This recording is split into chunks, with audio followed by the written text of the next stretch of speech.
ഇപ്പോൾ 2020 നമ്മൾ എടുത്തു കഴിഞ്ഞാൽ ഇതേ ശക്തിയോടുകൂടെ BJP അവിടെ ഉണ്ടായിരുന്നു, ഇതിനേക്കാൾ ശക്തിയോടുകൂടെ കേന്ദ്ര ഭരണാധികാരം ഉണ്ടായിരുന്നു, പൈസ ഉണ്ടായിരുന്നു.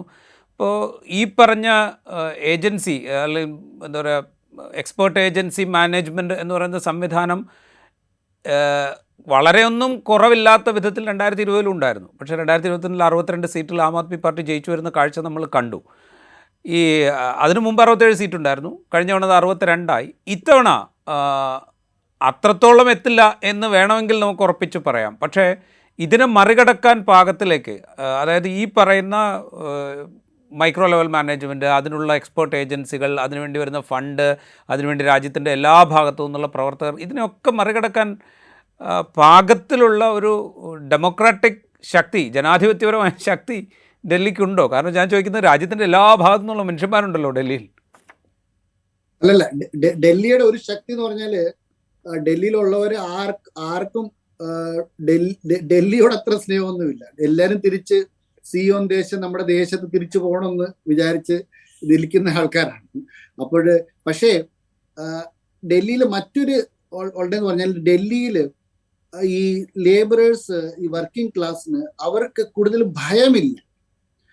അല്ലാതെ ബാക്കി സംസ്ഥാനങ്ങളിലുള്ള ഇലക്ഷനിൽ അവർക്കൊരു കുടുംബമുണ്ട്, ഒരു ഒരു ചരിത്രമുണ്ട്, അപ്പൊ അവർക്ക് ഭയങ്കര ഒരു ഭയമാണ്. പക്ഷെ ഡൽഹിയിൽ ഈ മൈഗ്രന്റ് വർക്കർ ഒത്തിരി റെക്ലെസ്ലി അൺകണ്ടീഷണലി അരവിന്ദ് കെജ്രിവാളിന്റെ കൂടെ വർക്ക് ചെയ്യുന്നത് നമ്മൾ ഈ പ്രാവശ്യം കണ്ടത്. കാരണം ഈ പ്രാവശ്യം എന്ന് പറഞ്ഞാൽ അരവിന്ദ് കെജ്രിവാളിന് ഡൊണേഷൻ കൊടുക്കുന്ന കമ്പനിക്ക് പോലും EDയുടെ ത്രെറ്റ് ഉണ്ട്. അപ്പൊ അങ്ങനത്തെ സാഹചര്യത്തിലാണ് വർക്ക് ചെയ്യുന്നത്. അപ്പോഴാണ് ഈ ഫണ്ടിങ്ങും പൈസ കളക്ഷനും എല്ലാം ഇവർ ചെയ്യുന്നത്, എങ്ങനെങ്കിലും ഈ ക്യാമ്പയിൻ നടത്തിക്കൊണ്ടുവന്നു. അപ്പം അൺകണ്ടീഷണലി വർക്ക് ചെയ്യുന്ന കുറെ ഭയമില്ലാത്ത വർക്കേഴ്സ് അരവിന്ദ് കെജ്രിവാളിനുണ്ടെന്നുള്ളൊരു കാര്യം സംശയം. BJPക്ക് ഒരു പ്രൊഫഷണൽ ഒരു ടച്ച് ഉണ്ട്, അത് നല്ലതുമാണ്. BJPയിലെ പല ലീഡേഴ്സ് പറഞ്ഞ നല്ല കാര്യമാണ്.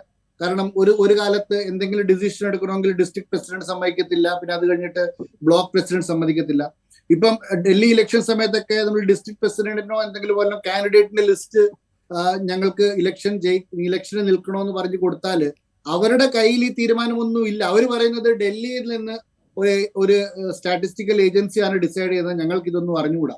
അപ്പൊ ചുരുക്കി പറഞ്ഞാൽ നരേന്ദ്രമോദിയുടെ ഒരു അച്ചീവ്മെന്റ് എന്ന് പറഞ്ഞാൽ ഡൽഹിയിൽ മാത്രമല്ല, ഇന്ത്യയിൽ മൊത്തം BJP പ്രസ്ഥാനത്തിന് മാത്രമല്ല, പക്ഷേ ഇൻസ്റ്റിറ്റ്യൂഷണലി ഇന്ത്യയുടെ പല പ്രസ്ഥാനങ്ങളുടെ ഇലക്റ്റഡ് റിപ്രസെന്റേറ്റീവിന്റെ അല്ലെങ്കിൽ പൊളിറ്റിക്കൽ റിപ്രസെന്റേറ്റീവിന്റെ പ്രാധാന്യം കുറച്ച് ബ്യൂറോക്രാറ്റ്സിന്റെയും പ്രൊഫഷണൽ ഏജൻസീസിന്റെയും പ്രാധാന്യവും ഇമ്പോർട്ടൻസും അവർ ഓവർ പവർ ചെയ്തിട്ടാണ് ഈ പൊളിറ്റിക്കൽ റിപ്രസെന്റേറ്റീവ്സിന്റെ മേളിൽ വർക്ക് ചെയ്യുന്നത്. ആ കാര്യത്തിന് സംശയമില്ല.